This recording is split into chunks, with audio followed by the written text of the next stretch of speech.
कामयाबी तो एक सफ़र है ना, लेकिन चलते चलते चलते फिरते कभी कभी इंसान फ्रस्ट्रेटेड हो जाता है और गलत दिशा में चला जाता है, जद्दोजहद कर नहीं पाता।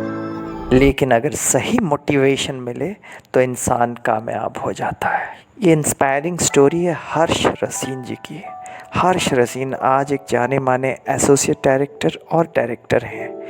डेविड जी के साथ कोली नंबर 1 में उन्होंने काम किया एज एन एसोसिएट डायरेक्टर। 2008-9 के दौरान जब बीएससी सिनेमा करने के बाद सीरियल में डायरेक्ट असाइनमेंट पाने लग गए तो कहीं ना कहीं वो सेटिस्फाइड नहीं थे, मुतमईन नहीं थे ज़िंदगी में, और उनकी मायूसी साफ दिख रही थी। जानते हैं उस वक्त उनकी मायूसी को उनकी आंखों में देख के किसने उन्हें मोटिवेट किया? जी हाँ, भारतीय सिनेमा के पहले सुपरस्टार, उन्हीं के पिता यानी कि भूपेश रासिन जी के बड़े भाई राजेश खन्ना साहब ने। यह बात और है कि हर्ष की मदद ना तो राजेश खन्ना जी ने की है ना भूपेश जी ने की है, लेकिन कहीं ना कहीं हर्ष मायूस थे।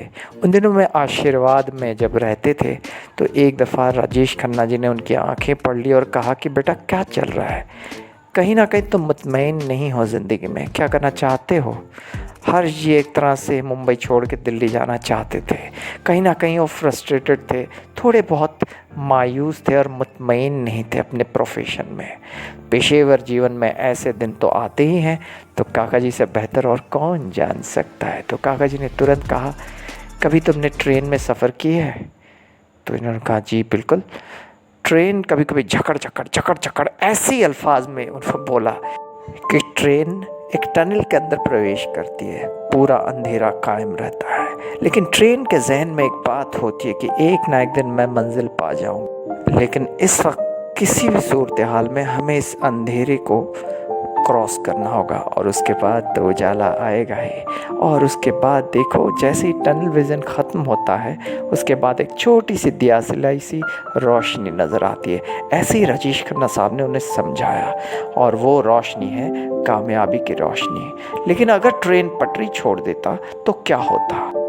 यही समझाया राजेश खन्ना जी ने हर्ष रासिन यानी कि डायरेक्टर हर्ष रासिन को कि कभी भी लाइफ में डेडिकेशन नहीं छोड़ना चाहिए, पटरी नहीं छोड़नी चाहिए, जैसे कि इस ट्रेन ने नहीं छोड़ा और अंधेरे के बाद उजाले को प्राप्त कर लिया। वैसे ही सफलता रूपी उजाले को तुम प्राप्त कर लोगे जीवन में, यदि तुम बीच रास्ते में ही पटरी ना बदलो तो।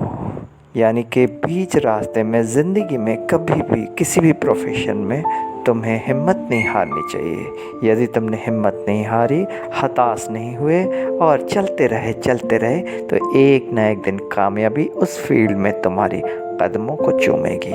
एक ना एक दिन तुम बहुत बड़े शख्स ज़रूर बनोगे। बस लगे रहो, अपनी लाइन में लगे रहो, पटरी मत बदलो। और देखिए, ही इज़ नाउ सक्सेसफुल। हर्ष रासिन is a successful director right now. पर काका जी कहते हैं कि सफलता पाने के लिए ईश्वर के मुस्कान होना बहुत ज़रूरी है। ईश्वर का आशीर्वाद होने पर बंदे का काम और आसान हो जाता है। आखिरी दिनों में काका जी के साथ हर्ष रासिन रहा करते थे आशीर्वाद में। जब तक हर्ष रासिन सेट से वापस नहीं आ जाते थे तब तक काका जी खाना भी नहीं खाते थे, और राजेश खन्ना साहब साथ में उन्हें लेके जाया करते थे कार्टर रोड में किसी भी बर्गर रेस्टोरेंट में, और वहाँ पे साथ में जाके पिज़्ज़ा बर्गर खूब खाते थे और मज़े से बात करते थे। और भी दिलचस्प कहानियाँ हम बताएंगे, आप जुड़े रहिए हमारे चैनल के साथ। सुपरस्टार राजेश खन्ना की इंस्पायरिंग स्टोरी आप लोगों को बहुत अच्छी लगेगी, इसलिए इसे सुनिए और सुनाइए सबको। हरे राम हरे कृष्ण, ओम साई राम, जय साईनाथ।